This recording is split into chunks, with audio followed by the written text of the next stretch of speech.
Hi everybody, I'm David Bloom with Next TMT here at the StreamTV live show in studio with Laura Martin, Senior Analyst at Needham & Company, and one of my favorite stirrers of the pot. That's so true. And she takes a long withering look quite often at some of the media companies out there. I'm interested in what you're seeing here at the StreamTV show and the state of the business from an analyst's point of view. Sure, so I'll say two things.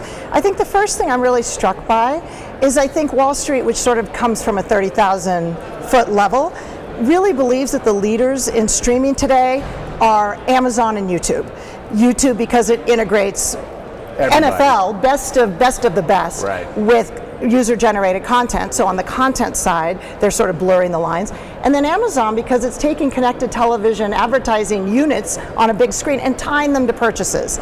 So we sort of think that's where the world's going, generally writ large. More that e-commerce opportunity. Yeah, that these are leading two different ways. Yeah. And I feel like people in this room are ignoring both of them. Like they think they're controlling their own destiny, they think that they're leading, they're defining the market far too narrowly, and Wall Street's, and as a result, they're falling further and further behind. They're not talking about either of those two things, and Wall Street's like, that's the future of streaming. Why aren't you talking about performance television ads, or why aren't you talking about short form, omni-device, and influencers plus premium content? Right. So I think that's my big takeaway, is there's a real disconnect between what money people are saying on stocks and right, what these people are saying in the rooms. I think some of that is whistling past a graveyard. I would say, but I also would say that on the YouTube side, one of the big themes has been, what do we do with YouTube? How do we partner with them? How do we work around them? How do we work with them? We'll have multiple conversations on stage and here with some of the YouTube players and the people doing stuff on there. I did a fun interview yesterday with Trey Kennedy's, big on TikTok, big on YouTube, started out as a Viner out of Oklahoma doing 6-second comedy bits 12 years ago, and now he's got a special on Hulu and a live national comedy tour. So he's the kind of guy as a creator who's putting stuff on traditional media. The question is, how do you, as one of these smaller players, succeed? It sounds like you think it's going to be very tough unless they get right with either YouTube or Amazon to really go somewhere. If the question is, what would I do if I was a small streamer? The answer is I would be on every aggregation platform. I would be looking to go offshore. I would use generative AI to lower your cost structure because there's a lot of tools coming that will lower costs, and they should be fast. They should be, fast adopters of that. And ultimately, I see no strategic advantages to small scale.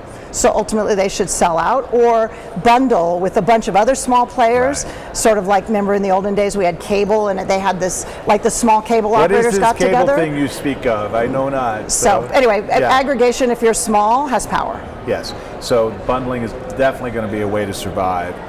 Looking forward, we've seen a lot of stuff in the last couple of weeks. Warner Brothers Discovery just announced that they're going to do the split that they kind of foreshadowed with the reorganization. What's the state with the big players at this point? It feels like they're all being held hostage by the Trump administration in one way or another. Is they're champing at the bit to consolidate or reorganize or reform or buy something or sell something? What's sort of the state of play right now of the big players? Distracted. Paramount, Paramount is being forced to pay $30 million personally to the administration in order to get their deal approved, which feels like extortion to me, but meanwhile Paramount's not getting done, and now Sherry has cancer, which is tragic. Warner Brothers, if they go forward with the split, is just distracted for a year, and then they can't do a deal for 2 years in order to protect the tax, which is a really bad way to run a business. Protect the tax. But that's how John Malone operates, right? Yeah, which is unfortunate because I think it's the wrong strategic move at this point. But it just means they're distracted, which means they're not a player. We're not going to be talking about either one of those companies for the next 2 or 3 years. So it's Disney, Netflix, Amazon, and YouTube is who will be. So that will be the new competitive framework that we're talking about, and the question will be, is Disney too small scale at $200 billion to compete, because Netflix is $500 billion and the rest are $2 trillion. So market cap for these corporations, which is the way and that Wall will be the Street- competitive set, and that's who will be determining. And these small players, they just get left behind, unfortunately. And no one talks about Apple TV Plus. No, it's irrelevant. It's irrelevant, other than a nice part of their bundle that they offer, their one premium subscription, basically, right? It's just another slot in that, but it's couch change, I guess, otherwise, correct? It's a hobby for them. It's a hobby. Well, this is more than a hobby. Laura, as always, it's a pleasure to Super see fun. you. Have a great Thank show.